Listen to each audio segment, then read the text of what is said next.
encontramos aquí en Orlando, Florida, junto a la licenciada Alexandra Lúgaro, junto al representante Manuel Natal. ¿Qué tal? ¿Cómo están? Muy bien, gracias por la oportunidad. Para Épico Magazine y para toda la gente que nos sigue a través de todos los Estados Unidos y Puerto Rico, y pues un honor tenerles a ustedes acá, siendo parte de la diáspora. Nosotros acá estamos sumamente complacidos de verte aquí.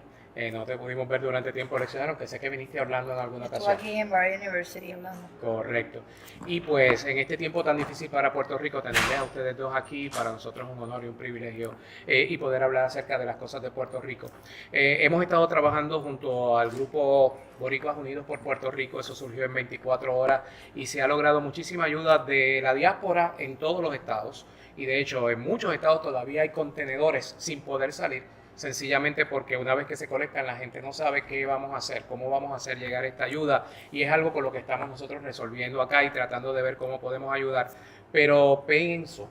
que la mayor ayuda de la diáspora está en el poder político que tenemos, los votos que tenemos aquí en los Estados Unidos para poder tocar a nuestros senadores y representantes y dar a Puerto Rico un trato igual de ciudadanos americanos que tenemos ya hace 100 años. Y me gustaría tener la opinión de ustedes acerca de cómo ustedes piensan que es la manera más efectiva para que la diáspora pueda contribuir en este tiempo. Representante, ¿usted quiere hablar primero? Adelante, licenciado. Mire, sin duda alguna, el brazo político de la diáspora puertorriqueña puede ser de gran efectividad para ayudar a los puertorriqueños que están en la isla. De hecho, es una de las herramientas más poderosas que tenemos a nuestra disposición. El problema es que hemos logrado una conversación nacional donde estos puertorriqueños puedan congregarse y puedan efectivamente ejercer esta presión política. Yo creo que entre los próximos pasos que se dan en la recuperación del país debe estar el que se dé esta conversación a nivel de todos los estados y que los puertorriqueños se organicen de una forma efectiva para ejercer no solamente presión política, presión mediática, y que dentro de lo que es el aparato político los puertorriqueños salgan a votar. Hoy estuvimos hablando de cómo 23.7 millones de latinos son elegibles para votar, solamente el 48% están votando. Así que estamos perdiendo una gran oportunidad de exigir de ese liderato nacional a nivel de los Estados Unidos que asuman posturas contundentes sobre dónde está parado Puerto Rico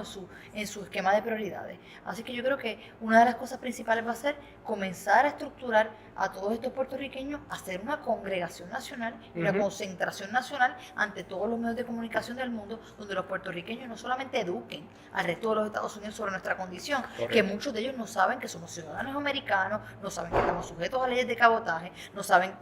que sobre 200,000 soldados puertorriqueños han batallado a nombre de los Estados Unidos, no saben las aportaciones que hacemos a los Estados Unidos. Esa educación tiene que ir complementada con un reclamo de los derechos que tenemos como puertorriqueños. Y yo lo que diría es que es aún más importante en este momento que Puerto Rico se encuentra en una posición de vulnerabilidad y de la posibilidad de que sea invisibilizado la situación de Puerto Rico cuando la mayoría del país no tiene energía eléctrica, cuando la mayoría del país no tiene forma de comunicarse. Y en ese sentido, los puertorriqueños en la diáspora se convierten en cierta manera en la voz de los puertorriqueños que nos encontramos en Puerto Rico y que quizás no tenemos forma de comunicarnos con el resto del mundo para decirle lo que es la realidad que vive Puerto Rico. Y yo creo que ahí es una aportación importante de que no solamente sea lo que se puede ver en las noticias de Puerto Rico, sino lo que los familiares de los puertorriqueños en la diáspora le están relatando a sus familiares una y otra vez de cuál es la realidad que vive Puerto Rico y por qué es tan urgente la ayuda que ustedes nos están dando y que también el resto del gobierno estadounidense también debemos contar con esa ayuda. Existe la impresión de que aparentemente ya Puerto Rico está entrando en un área de confort cuando sabemos que hay una burbuja en el área de San Juan donde pues se proyectan todas las noticias que salen a nivel internacional, pero todavía nosotros seguimos recibiendo las llamadas de personas en diferentes partes de la isla donde las condiciones son prácticamente hasta infrahumanas, lugares donde hay niños durmiendo sobre fango porque solamente la casa no se ha podido limpiar y no hay matres para poderlo utilizar. Entonces lo que llega es una botella de agua al día o un suministro en una cajita que apenas pueden comer una sola vez en el día. ¿Cuáles son las experiencias que ustedes tienen al momento que están viviendo allí, que han visto todos los días? Nosotros hemos estado concentrándonos en el centro de la isla oeste del país. Muchas de estas zonas no ha llegado ni un solo oficial gubernamental, no ha llegado ni una sola botellita de agua todavía. Los paquetes de FEMA consisten de una lata de salchicha con un paquete de Skittles y un muffin. Aquí tenemos personas que no han recibido ni siquiera una ayuda psicológica ante el impacto tan severo de este desastre. Así que mientras un lado del país habla de la normalización que quizás solamente podemos ver en la capital, en algunos de esos sectores de San Juan, porque hay sectores que aún no se han podido recuperar de la área metropolitana, pero ya se habla de normalización en el país cuando hay una cara de Puerto Rico que ni siquiera ha visto una ayuda y es peligroso. Hablando de la invisibilización de la que hablaba el representante, si hay sectores que comienzan a pensar que todo se está normalizando, pues entonces no va a llegar esa ayuda que tanto necesitamos. Yo diría lo siguiente, hay personas que piensan que Puerto Rico es solamente San Juan, es solamente hasta el peaje de Buchanan y de Cagua, y miden el progreso y la recuperación de Puerto Rico a base de lo que ocurre en esa área metropolitana. Y la realidad del caso es que el área metropolitana,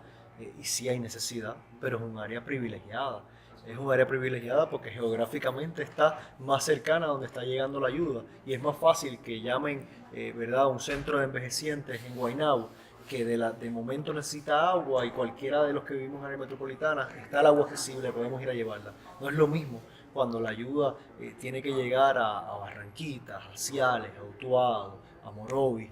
y los caminos no están disponibles para que esa ayuda llegue, y los supermercados aledaños no tienen suministro,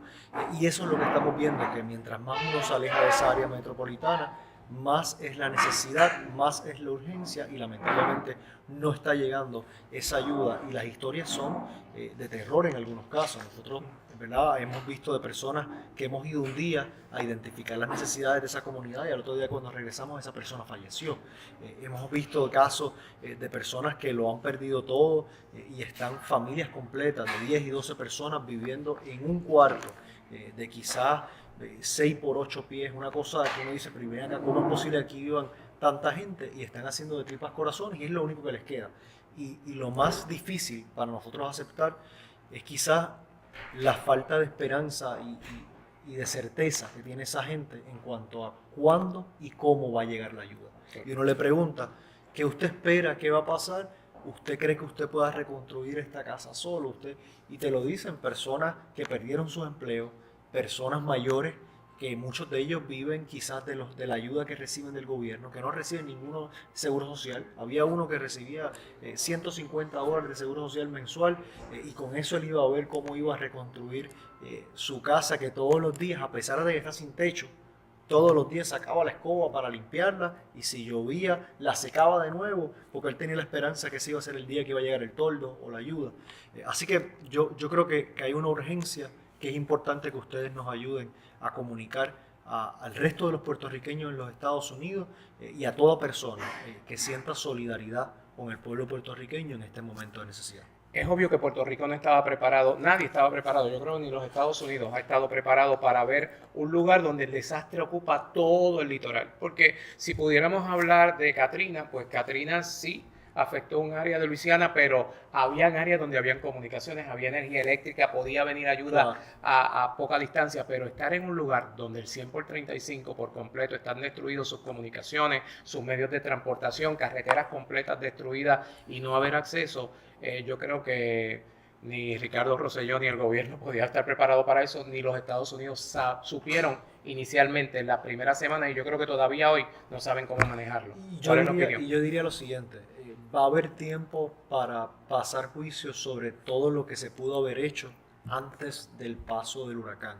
Y esa comprensión hay que tenerla, porque este no es ni el primero ni será el último huracán que pasará a Puerto Rico. Así que si queremos no repetir los mismos errores que pudimos haber cometido en este paso de este huracán, tenemos que tener esa conversación. Ahora bien, lo que es más urgente es las cosas que se pueden estar haciendo ahora, que se pudieron haber estado haciendo ayer, que se pueden estar haciendo mañana, que van a significar el salvar vidas. Y aquí lo más triste es eso, que quizás cuando uno ve el conteo de personas que han fallecido producto del paso del huracán María, los menos son producto del paso inmediato del huracán. Que si fueron personas ahogadas, que si fueron personas que fueron víctimas de algún derrumbe, los más son personas de las consecuencias posteriores al huracán, que se quedaron sin comida, que se quedaron sin medicamentos, que el hospital donde estaban recluidos no tenía un generador y al irse la luz, pues quedaron esos que estaban en respiración artificial sin posibilidad de sobrevivir.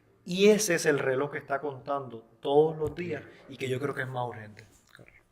La realidad es que el representante resumió una de las áreas más importantes de lo que debemos estar haciendo con respecto a la logística. Ciertamente Puerto Rico no tenía un plan de emergencia nacional, se complica en el caso de nosotros que somos una isla que importamos la mayoría de nuestros bienes y servicios, donde viene un ejército que los traen aquí para manejar una situación desconociendo lo que es la topografía y lo que es el componente demográfico del país, así que están desarrollando una logística desde un desconocimiento, que surge de un desconocimiento, pero más allá de eso, yo creo que el problema principal con el manejo de la crisis en Puerto Rico ha sido que hemos querido centralizar la misma, que desde un centro de convenciones queremos manejar lo que ocurre en nuestros campos, lo que ocurre en Barranquitas, en Orocovi, lo que ocurre en Ciales, en Morovis, y ya es hora de que todos estos oficiales salgan directamente a trabajar en las distintas regiones. Y eso es muy difícil considerando que las comunicaciones están inservibles en Puerto Rico. Imagínese usted, desde el área de San Juan, tratar de coordinar una ayuda con alguien en Barranquita, salvo que usted no vaya allí físicamente. La ayuda no va a llegar porque las comunicaciones no están funcionando. Y eso es lo que también está culminando un poco en la pérdida de vidas y en que hay una ineficiencia en que las ayudas lleguen con la urgencia que ameritan. Y ya para terminar, su mensaje, el mensaje, digamos, para la diáspora puertorriqueña que está trabajando, está militante y que sabemos que necesitamos hacer más por Puerto Rico. Todavía faltan varios meses, muchos tal vez, de ayuda y sobre todo los que están llegando que necesitamos ayudarlos a ajustarse al cambio familiar, a la estructuración de la familia, a lo que pueda ser hasta un posible bullying en la escuela con niños que no saben el idioma y que de momento se van a encontrar con esta crisis y que pasa, es parte de toda esta desgracia, pero a la misma vez debemos estar bien solidarios los puertorriqueños para recibirlos bien, abrazarlos con el amor que se merecen y sobre todo proyectarnos al futuro de Puerto Rico. No, primeramente yo quiero agradecer a la diáspora puertorriqueña el esfuerzo que han hecho para no solamente llegar suministros, el esfuerzo que han hecho para darle voz a los puertorriqueños en los medios acá y para exigir derechos y ayuda para los puertorriqueños que están en la isla. De la misma forma quiero hacer una exhortación a que los familiares de ellos que vayan a venir, ya sea a los Estados Unidos o cualquier otro país, que procuren que estos tengan un plan antes de hacer esta transición. De lo contrario, vamos a ver a muchos puertorriqueños a mediano y largo plazo experimentar gran necesidad y finalmente utilicen su fuerza política y su voz y su fuerza en los medios de comunicación, especialmente las redes sociales, que es un medio democratizado, que no tiene intermediarios, para que la gente sepa lo que realmente ocurre en Puerto Rico y educar sobre qué podemos hacer y qué herramientas tenemos a nuestra disposición para levantar el país. Yo diría o añadiría que la crisis son oportunidades también, y son oportunidades de reconstruir un país, pero que se parezca mucho más al país que queremos tener y no necesariamente el que teníamos. Un país más justo, un país equitativo, un país solidario, un país que abrace a esos hermanos puertorriqueños que han tenido que irse de Puerto Rico. Y yo creo que si algo nos puede brindar esta oportunidad es que esa división que algunos creen que ha existido o que algunos han promulgado entre los puertorriqueños en la isla y aquellos en la diáspora, que se elimine de una vez y por todas y que seamos un solo pueblo independientemente de donde nos encontremos físicamente. Gracias, licenciada, gracias representante y a todos nuestros amigos que nos ven por Épico Magazine. Seguiremos en contacto y seguiremos haciendo todo lo que hay que hacer por Puerto Rico. Bendiciones a todos.